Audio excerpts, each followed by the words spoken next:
Now, on the other side, ladies and gentlemen, let's get set for beyond premiums and policies, building the next generation of trust in insurance. So that's going to be a good segue to our next presentation and our panel discussion. But for the time being, allow me an opportunity to express gratitude to our gold partners, In Solutions Global, UB, Findi, DCB Bank, and cash-free payments. On that note, allow me an opportunity to now invite, ladies and gentlemen, for our upcoming topic, Beyond Premiums and Policies, Building the Next Generation of Trust in Insurance. Wherein the moderator of this conversation, let's give it up for Mr. Nikhil Kumar, co-founder, Setu. Please join me in welcoming our speakers, starting with Ms. Kasturi Sengupta, Executive Director, New India Assurance.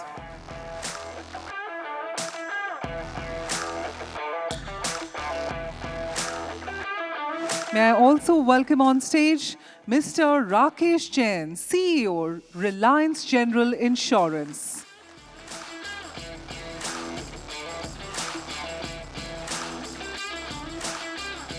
And I'd now like to take the opportunity of inviting on stage Mr. Masashi Namatame, Chief Digital Officer, Tokio Marine Holdings.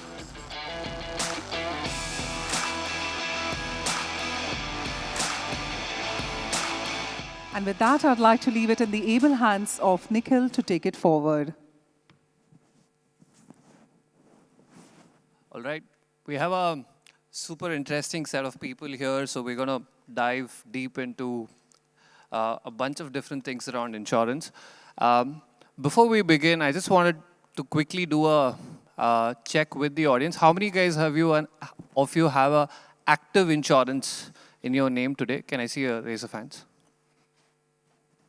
How many of them are actually, can you just lift your hands if you don't have one from your employer, but personally from yourselves? Oh, interesting. Not bad.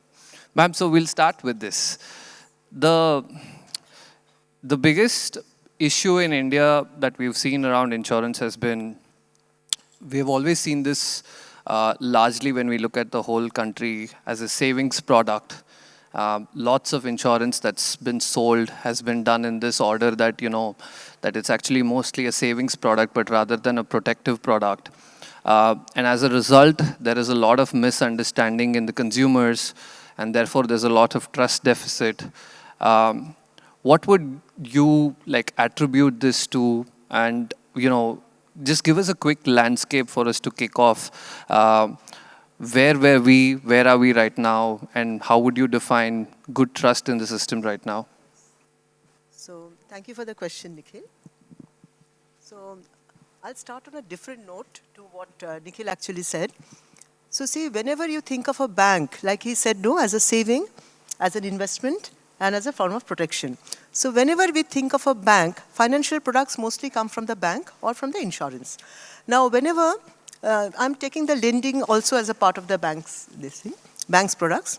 So whenever we think of the bank, we think of something positive, something to do with good. Why? Because it is a saving. I have made some profit. I have some money to save from my spending. I have kept something, so I save it for my good days. Or I take a loan for some festivity, for some good occasion, say marriage or buying a new house, buying a new car, for traveling abroad, for my children's education. So all connected with very positive thing. But in insurance, the first thing that comes in the mind that this will come if I'm not there. That is the life insurance. This will come in place if I met with an accident, if my car meets with an accident, if my factory is burnt. So see, while the bank, the saving part, it's a psyche actually human. So while the savings and that concept, the festivity, the prosperity, the happiness part is linked with the bank financial products. When you think of insurance, you first think of the calamity. I have seen most of the people, we have a cancer guard policy. I think Mr. Jain, you will also agree with me. Most of the people whom we broach for taking that cancer guard policy, they said nothing will happen to me. So people dread to think that the calamity will come. So that is where we begin, insurance. We think of the risk, we think of the calamity, of the misfortune, the catastrophe that may come into the life.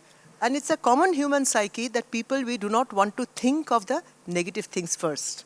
So that is why we start on a negative note. I will not say that a negative per se, but we do not want to imagine that, yes, we can also be in calamity. We always pray to God, ki sab kuch acha rakho. So starting from that point, when we have to go ahead and we have to tell the people that, no, buy insurance, it will be your partner at the time of a calamity. We have to actually convince them. It's not a pull product like a bank product. It is not a pull product like a life insurance product, because life insurance product in India is like term deposits and all, which is more of a saving, and it is more of a endowment and everything. It is more of a composite money that we'll get at the time of the retirement, or they're making it purposely for the purpose of saving of the income tax. So there is a purpose also behind the life insurance policy. It is not that in the case of non-life policies or the general insurance, where actually other than the Mediclaim, we do not have any tax saving component. And these are all annual policies in the anticipation that a fortuity will happen. Right. So we have really, the general insurers, we have to go a long way in making the people understand that why you need it. And apart from that, the trust factor that you said, I will just give an example. Suppose somebody in my house is very sick and I call up an ambulance. The ambulance person says, I have a flat tire, I cannot come. So that is how the trust comes down. But rather than that, the attitude also has to change. Had I been the ambulance driver and I say, yes, I have a flat tire, but no, I have a friend who can help you, so I will arrange for it. Instead of saying that I have a flat tire, I cannot come, so you decide what we will do, you try for another ambulance. I really feel that we, from the insurer's side, we should have that empathy and that helpfulness to say that, okay, the ambulance tire is flat, but I am arranging for someone who will reach you in another 2 minutes. So I think from there, the trust factor, the confidence to the person saying that, yes, I will hold your hand at the time when you need us, that needs to be built. Slowly we are trying, but a long way to go. How does it happen, ma'am? Like, during the selling process, everybody talks to us on what we want to hear, right? Like, say ABC things and so on. And this really, the trust make or break only comes in when something bad happens, when the claims go through. And, I'm sure most people will echo my sentiment. I don't think anyone has ever had a delightful claim experience, right? And why is that, right? In the sense that there is so much of digitization that's happened. There is, probably the cost has like volumes have scaled and all of that. But this experience of this claim, especially when someone's going through something difficult, like most likely in a case of like whether it's death in a family or whether there's a health situation, none of us have had this. Is that ever going to change? Like, is there hope? Like, or how would that happen? No. That's definitely going to change, because Nikhil, if you see now that right now I'm talking of 10 years back. We had started our career almost 36 years back. So from that time now, as we see, there has been a great evolution, mainly because of the digitization. And now you have a lot of platform also to register your grievance. It's at the ministry level also, and it is at various social media platforms, our own portals for the grievance and all these things. So grievance mechanism has come in a long way. But then you may ask me, why grievance at all? Why you should first go and help the person at the time of the claim? Why at all they have to come through the grievance route? So the mindset definitely is changing. I'll tell you, initially when we had joined, there were only 4 government companies. So IRDA came in 2000, and I think the private companies, they came in from 2001 onward. Yeah. So with that, from the 4 general insurers that we were there previously, prior to 2000, now we have almost 58 companies, both life and non-life together, private and PSU together. So there is competitiveness that has come in. So we have challenges for the survival in the market. I'm not talking of New India per se, because we are the lead insurers, number 1 in the company, but there are so many companies. So now to get the business and to sustain the business, to get the renewal has become a challenge. Now getting the premium is very easy. But actually, the test comes how far you are there with the client when the claim comes.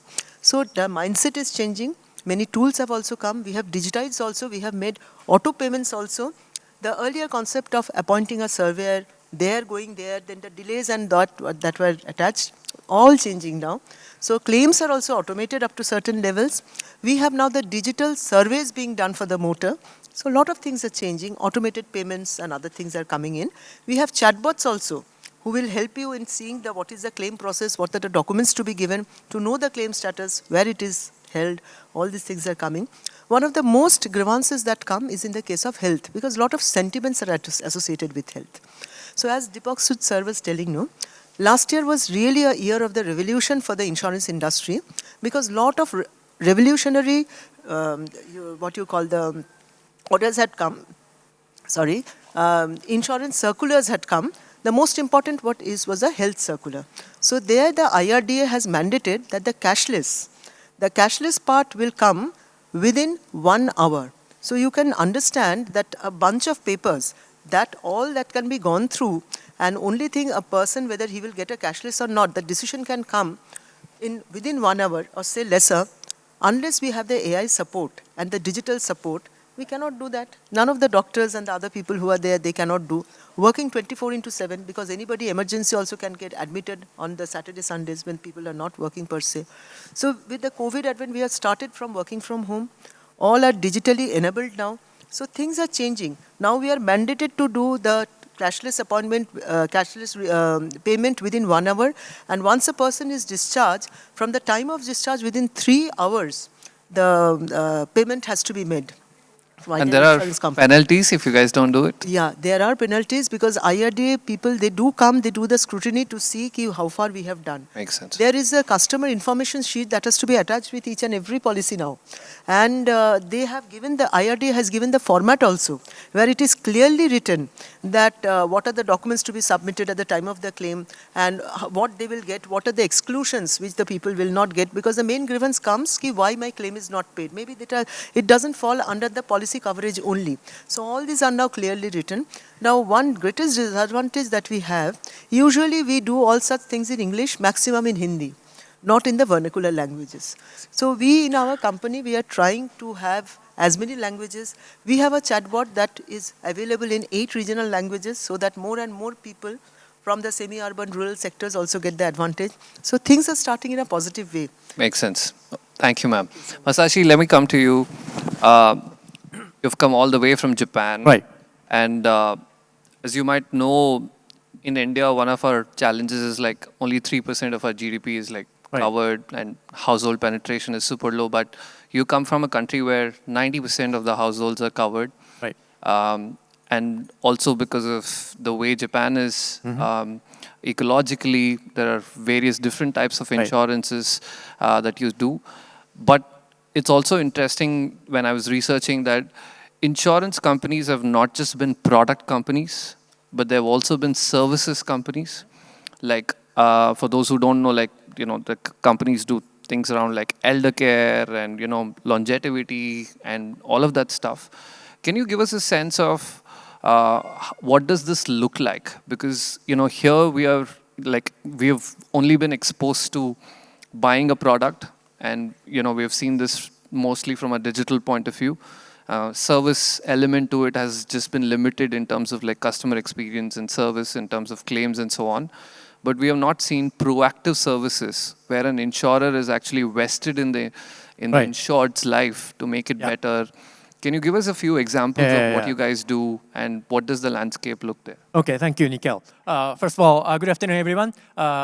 It's a great pleasure to be able to meet with you, and it's a great honor to be able to add a little bit of kind of diversity on this occasion, just not only from the nationality perspectives, but also from the career perspectives. I'm Masashi Namatame, Chief Digital Officer of Tokio Marine Holdings. As many of you know, Tokio Marine is our P&C insurance company, but we do life insurance businesses as well in the selected areas. Our business covers 46 countries all around the world, and including the one out of India. And we've been doing this business nearly 150 years ago, and continues to grow internationally from as little as 2%, 3% for profit contribution like 25 years ago, but currently more than 70% of profits is from overseas businesses.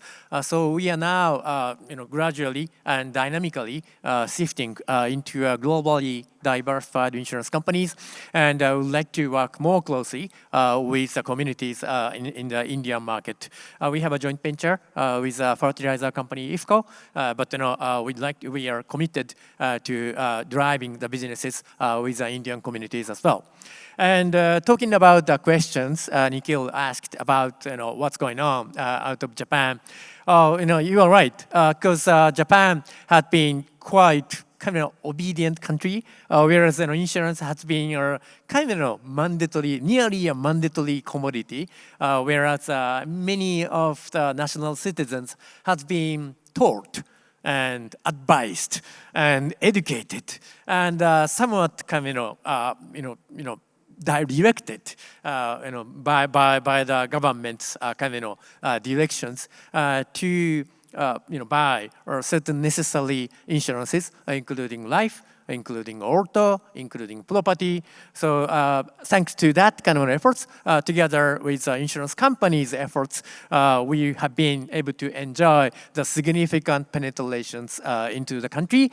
But that was kind of the big achievement of the industry overall, as well as creating Japan to be the well-protected countries, from both insurance perspectives, or also from more broader citizenship perspectives. Every time we have an accident, a car accident, for example, it is not necessarily highly likely the other counterparty is not uninsured. So there, even if you encounter certain accidents, highly likely you'll be able to be covered by your own insurances or alternatively other parties' insurances. So that's how we successfully created our ecosystem and a society in the last 100 years or so. That being spoken, things are a little bit changing in the last decades or so. First of all, as Kasturi talked about, digitalization has been also being seen in Japan too.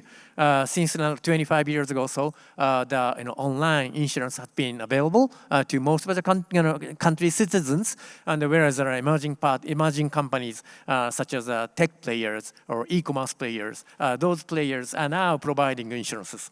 So from legacy traditional insurance companies' perspectives, we need to convince our customers with our own value propositions, which cannot be done by the mere application of the technologies.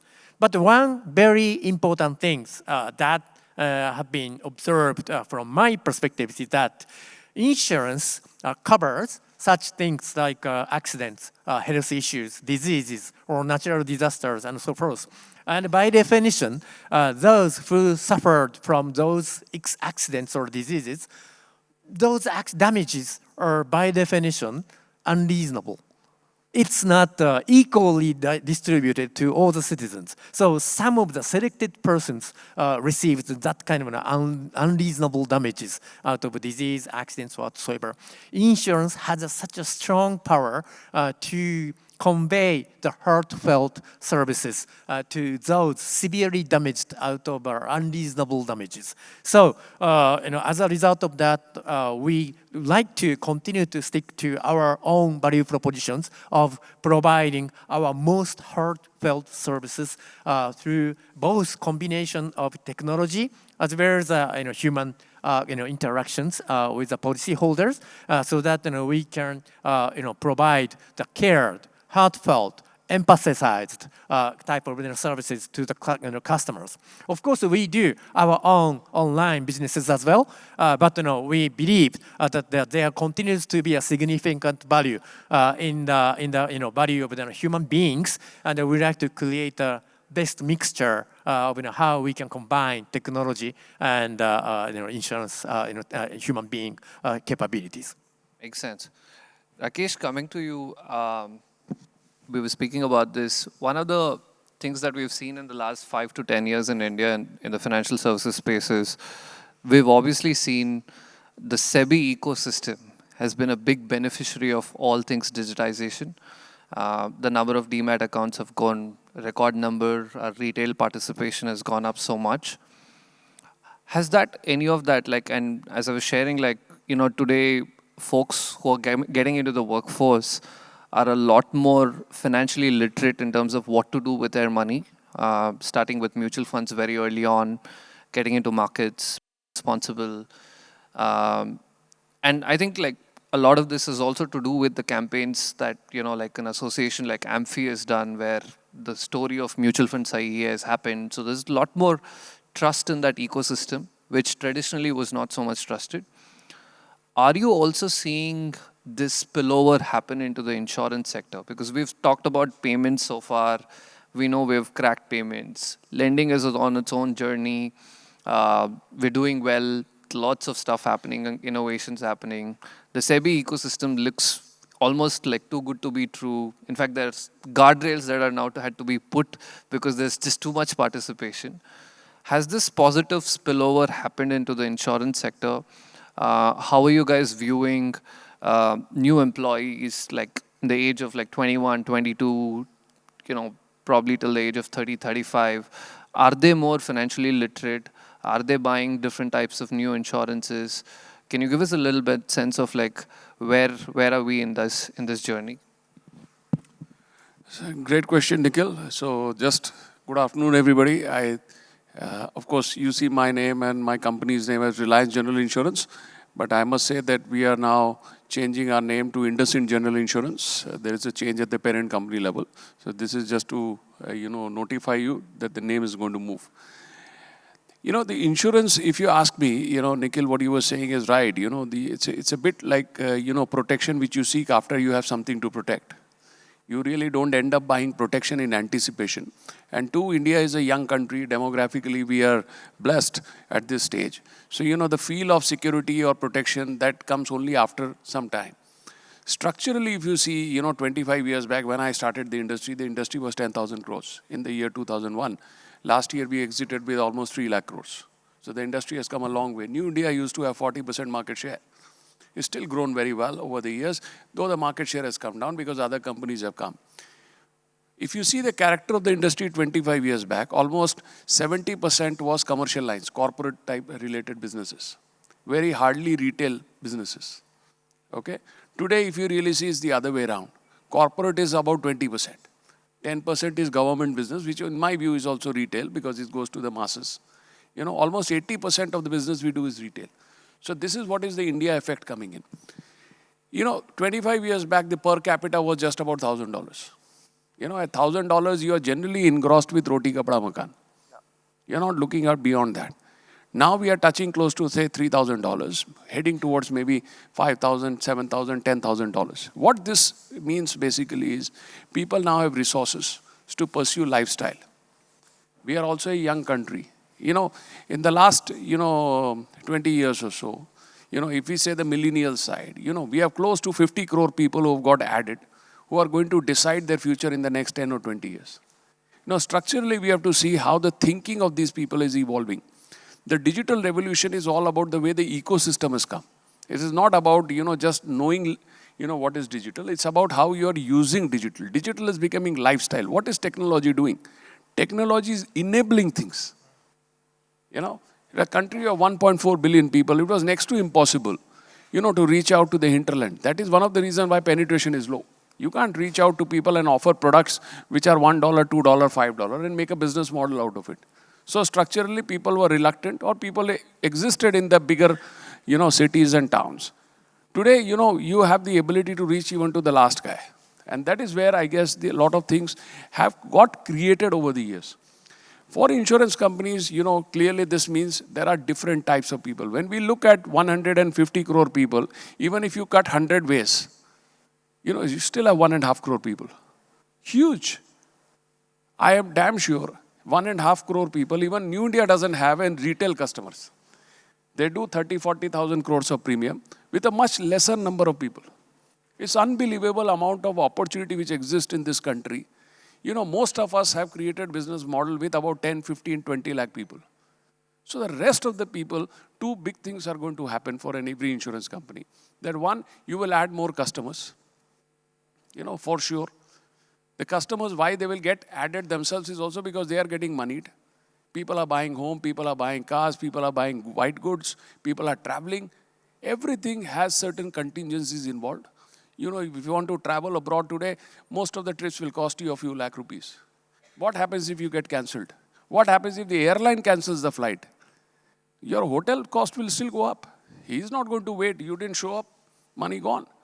But all these are insurable products. Now, if you really go and see Make My Trip today, you will realize these things can be insured. You know, it's no longer just about saying that I need that product which, you know, which covers a travel insurance. It's like a lifestyle kind of a product now. Flight cancellations, hotel cancellation. I have even seen products covering volcanic eruptions. I actually booked one for I booked a travel to Andaman and there was one such and I actually got one of them. See, look, now, this is also, you know, in some ways saying that what is changing in this ecosystem is, as the younger set of people are coming, they are choosing insurance which is linked to the way their lifestyles are emerging. Now, lifestyle, if you ask me, is a very personalized thing. It is like hyper-localization is a hyper-personalization. No two guys view their needs to be same. It's a very basic thing. Even father and son have a different take on things, even though they may live in the same family. At least in India, they live together. But still, you know, the way of looking at risk needs a hyper-personalized approach. I'm sure, you know, if we had done a show of hands, how many people traveled today with Uber, I'm sure 70% of the hands would have gone up. Now, when you say if 70% of the people are traveling through Uber, why do they want to buy motor insurance? They might as well buy a ride insurance. You never know how many days in Mumbai you will be actually using your car anymore. You may still own a car, that is fine. But you are not using the car as much as what you were doing before. In the same way, you know, various other lifestyle things today have started to emerge. You know, the specs which I'm wearing, I bought it from Lenskart. And I've insured this. Because nowadays, most of us buy the best of the lens. Really? It's insured? Yes, it's insured. It's insured. The spectacles are insured. Because the spectacles costed me 40,000 rupees. You know, and as of now, many of the health policies don't pay for spectacles. Because there's still a bit of a lifestyle thing. It's not, you know, real contingency. Of course, somebody gets accidented and things happen, then you get paid. But without an accident, it's more of a maintenance thing. 40,000 rupees, you won't ordinarily get replacement in an insurance policy when the premiums are 5,000 rupees. You know, so in my view, the next millennials, what they are looking forward to is the way we contextualize insurance products, the way they are evolving. The business needs are changing dramatically. SMEs, 6 crore SMEs. We just say SME very casually.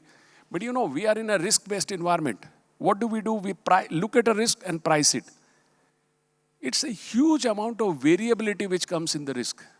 Even if I pick up, you know, the textile SMEs, you know, trust me, the flood risk could be different, the fire risk could be different, mechanizations could be different.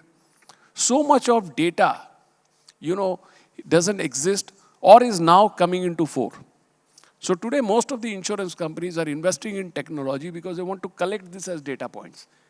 We got Vahan, you know, a few years back. What that has done is, it gives us the data of each and every car user in this country. Now, what that means is, you get automatic policy. When you get an automatic policy and you go to a garage, you get an automatic cashless claim.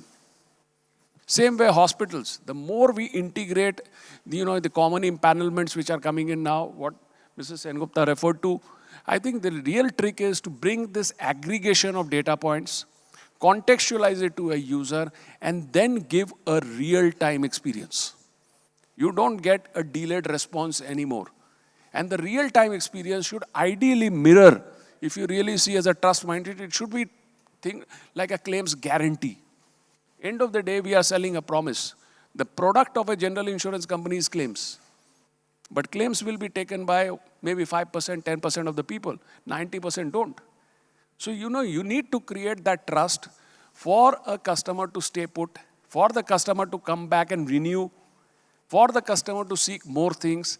And this is all the constant endeavor, insurance companies are required to do in an ecosystem which is constantly changing. Super. Ma'am, do you want to add, Masashi? Just quickly, I just agree 100% with what Rakesh said. We need to be flexible enough to be able to accommodate the diversified different needs of our customers, especially for young and emerging generations. One episode I have experienced before joining Tokio Marine 8 years ago, I used to work for Visa, payment technology company, whereas I had a chat with the president of the largest card companies. Surprisingly enough, the biggest number of card applications, mostly from young generations, have been submitted midnight, from midnight to 2 o'clock in the AM. Because for younger generations, gathering the financial services information is not necessarily a top priority. They want to dinner, they want to drink, they want to play tennis, and after that, before they go to bed, they would like to gather the information from online, digital, internet, and finally make decisions of the financial services. So traditional notion of what we can do to provide the financial services doesn't no longer apply to their kind of next generation type of when they fully utilize the capability of digital. So that's kind of what I felt, and exactly agree with you. Thank you. Ma'am, coming back to you, we've heard lots of different this thing about Bima Sugam being like the UPI moment of insurance. There seems to be two camps on this. I think one on the innovator side saying, "Arey, kya hai?" Like if payment companies were to go back in time and said, while UPI is great and everything else, like there's a lot of value that people had built, and a platform comes. I want to get the insurer's view. Like, how do you guys see this? Like, is this very good because you guys get to get back into the game from a business point of view? But I also want you to touch upon like, what does this mean for us as consumers? Like, we know what some of these platforms which have been done from a consumer point of view has done for us. We know what UPI has done, what Aadhaar has done, what account aggregator has done. Can you give us a insurer's point of view? Why do you guys like it? And what's in it for us as consumers? Absolutely. So Bima Sugam really is going to be one of the revolutionary moments, I must say, because that is going to be an online platform where you can have the various companies giving their various products. So at one go, you can, but it will take some time for this to come. And there is one particular product that will come that actually, it will come with a coverage of health, life, property together with a fixed amount of premium that will be sold to the Bima Sugam. So their premium is also very affordable, including life and non-life. So really that is going to be a game changer in the industry. And why we insurers, we are looking forward, because all of us, we have various products. We have, means in the times to come. Now it's just going to start with particular one product. Yeah. So once we have the full platform developed and all the insurance companies having their presentation there, their presence there, definitely we can have all our products available online and digitally processed. Claims status also available online. So it is one particular platform where all the stakeholders will be there. Parallel to this, Nikhil, I would also like to say that all of us, we are talking about the health claim because health is one of the primary revenue earners for her. 47% of our whole portfolio comes from health, group health as well as individual health. So there is another scheme that IRDA has brought in, which is being powered by GI Council, that is the NHCX. That is the National Health Claim Exchange. So as you said of Bima Sugam, we are also looking forward to that NHCX, that is the National Claim Exchange, where all this trust factor, the doubts, the grievances, the services, everything will come to a certain platform because there the insurance company, that is the insurer, the TPAs, the hospitals, the clients, everybody will be in the same platform. So you just log in there and you can see what is the status of the claim. Suppose the claim is delayed, you know what are the documents to be submitted, and it is for the insurance company or the TPA who will actually gather those documents for you. So see, not only the Bima Sugam, so many UPI moments are coming for the insurance industry per se. So we really look forward to Bima Sugam because that is one of the platform where definitely there will be the ease, the marketing, the distribution, the offering of the services, the claim servicing, everything will get streamlined, and it will be really a game changer for the insurance industry. Amazing. Rakesh, I want to come to you. And maybe if you want to add, and I'll add my question. So I just wanted to add a couple of more points, and I think these are it's very critical for us to understand the nature of business of general insurance. You know, you are paying the financial cost for some service provider doing something. You know, we pay in health, we are talking about grievances in health. But we all know at the end of the day, it is the hospital which is discharging the services. And the hospitals are not regulated. They create their own packages and everything. Insurance companies merely compensate or indemnify the person who has a health cover, health policy. And he expects the insurance company to see that the premiums don't change ordinarily. And you end up, spending my sum insured wisely. This is the first thing. Second, they look at the other case, motor insurance. Ultimately, we pay for the cost which the garages charge. The garages are offshoots of the OEMs. Do you ever see this changing like the Narayana just health a small case? point, 80-90% of the claims cost which we pay for is not what we decide. We just compensate. And we are basically in a fiduciary capacity. When you pay for 5 or 10% of the people who will claim, the rest of the 90% who don't claim, you run kind of a fiduciary business to see that nobody, even the people who don't claim, are overcharged. So some of these things, if you ask me, are the reasons why some of the processes don't function as smoothly. Now, it is appropriate, every claim incident is unique. No two accidents are same. No two heart conditions are also same. So structurally, there will always be a procedure. But technology is now coming and solving some of these things in the digital way. The information comes in a way which is appropriate. And insurance companies, just imagine this kind of populous country. I don't know anywhere in the world anybody approves a health claim in 1 hour. Anywhere, I'm sure Masashi will tell us if in Japan do they have this thing. In 1 hour, whether any TPA or an insurance company would approve any kind of a claim request. Nowhere in the world I have seen. But what we need to acknowledge the fact is this is an evolution. Even medical science is evolving. Medical science keeps on changing. To an extent, the policies will also have to be changed appropriate to that. Like modern treatments, like cancer cover, like Mrs. Sengupta said. These were not covers which existed even 5 years back, 10 years back. COVID, for example, happened. The entire industry paid over 20,000 crores of claims for an event which in the wildest of our dreams we wouldn't have anticipated. And that was just paid because the insurance companies, many parts of the world, many insurance companies or the environment did not pay COVID claims because they were exclusions. Many insurance policies worldwide, pandemics were excluded. That was not the case in India. So some of these things, unfortunately, like what you said earlier, mutual funds did a lot of campaign. They created a lot of, I would say, good noise. Insurance companies have also started. You must have heard our recent campaign which we have launched, Insurance Liya Acha Kiya. It's a way to reassure people, that protection is for you. Insurance protects your own wealth. And the health is wealth means if you have insurance, your wealth stays with you. Makes sense.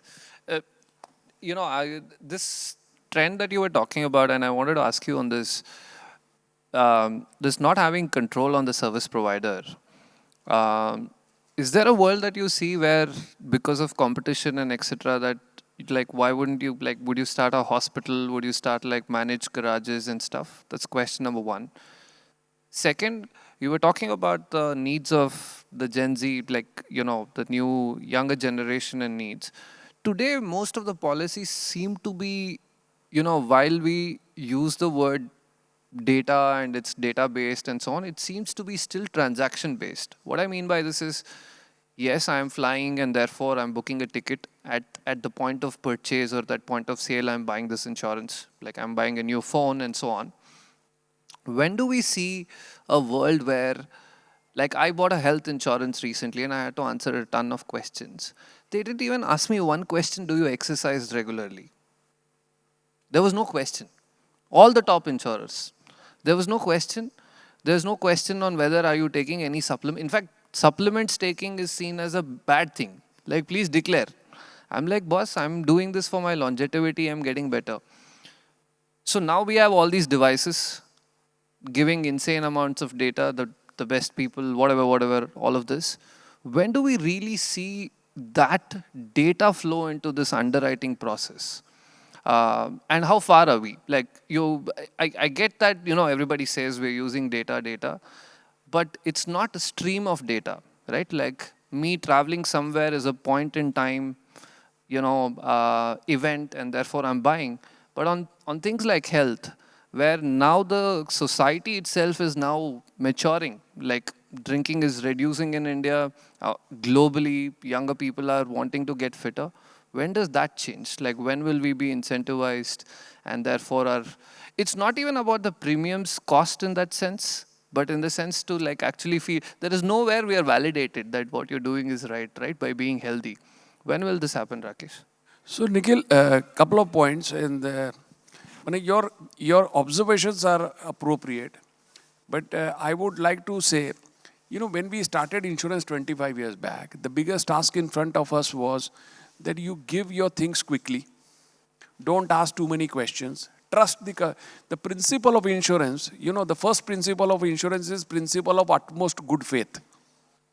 What that means is whatever the customer tells you about himself or herself, you have to accept it blindly. You don't question the judgment. And in health policies in particular, it is guaranteed renewability. Any customer you take once, you are by regulations obligated to renew the policy again and again, even if the customer is a good customer or a person with any disability. So what I am just saying is many of these things, over the years have got into a certain process, this thing. At one spectrum, we still have policies where people up to the age of 45, 50 are not asked any question, and there it is believed that he is a healthy guy, and there is a declaration which is there. The declaration can be done digitally. You don't have to really sign a form. But then you can buy a policy without asking any question. There is another set of people who wants some of the more extra coverages and all, where, you get into some more questions, like you are into adventure sports. Okay, you are into certain types of professions which have certain health hazards. Or you have something pre-existing for which you require enhanced covers. Those are the places people have started to really probe more so that they can price the product like that. And IRDA permits that. In the same manner, people are being encouraged now, if you are improving your lifestyle, then these are the advantages, you even get premium reductions now. Devices, for example, connected devices, many policies offer that as a premium incentive. But what we need to understand is the information data is consent-based. If you are willing to share your data with the insurance company will be willing to give you that particular thing. So a lot of things in India is a two-way street. Like when you go to connected cars, we also give pay as you drive. It is not necessary you have to buy a 1-year policy. You can buy for 1,000 kilometers. Most of the people now have more than one car in Mumbai. Why do you want to buy a full boat? But pay as you drive, if you want to move to pay how you drive and get an additional thing, then you should be willing to share the way you drive your car. So some of these things comes with that responsibility of sharing the data to get the best of the terms. And I guess a lot of customers, this awareness needs to get created. Makes sense. Masashi, a quick word. One line Sure. I would like to add, sorry, Masashi. What Mr. Jain said, you asked about the standardization, no? Now we were all busy because the GST was being waived. So no, that created a lot of, the GST in the health insurance was being waived. It's been a good month. It has been a very good month for the consumers as well, for us also, because now we see more into penetration, more into retail health sell. Because the GST has been totally waived, that's a 18% decrease. And we have not also compromised on the intermediaries payments. So it's an advantage for all the stakeholders there.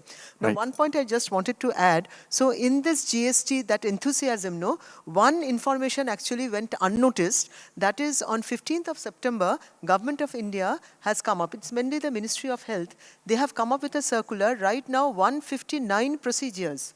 159 procedures will be standardized. So earlier, the misuse and the hospital's tyranny that, pardon me for using this term, but the upper hand the hospitals used to take in the name of treatment. The diagnosis is something, the treatment protocol has followed something different. Many tests used to be done because the first thing they used to ask whether insurance is there.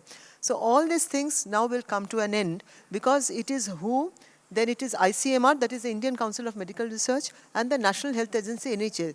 So 3 of them have certified, 157 procedures have now come under the standardization. So the hospitals have to follow. If somebody has a heart attack, there are certain tests and other the procedures that has to be followed. The prototype has been fixed. So these are known as the STW, that is the standard treatment workflow. So with this coming in, I think the gap also will come down.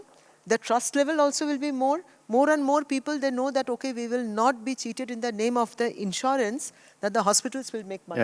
What Mr. Jain was telling, because now we have standard procedures and all. Sorry, but I thought that this is a relevant information for the people to know. Please go ahead with Mr. Masashi. Can I give him a last word?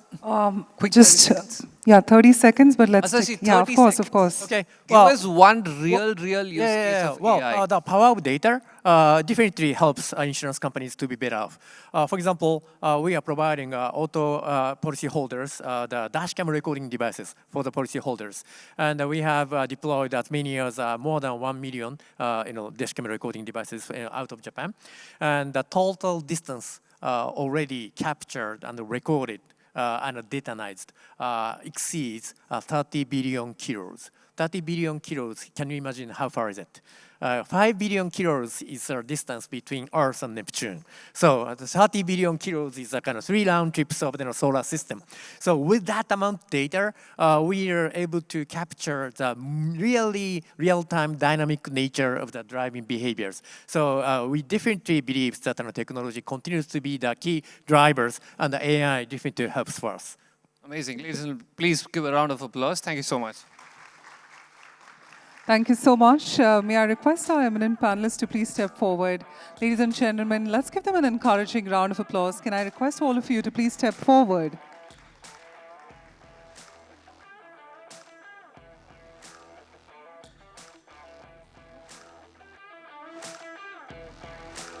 So now it's time for us to have the entire panel as a group. Ladies and gentlemen, a hashtag GFF moment right there. Thank you so much to Nikhil, Ms. Kasturi, Mr. Rakesh, and Mr. Masashi for joining us today.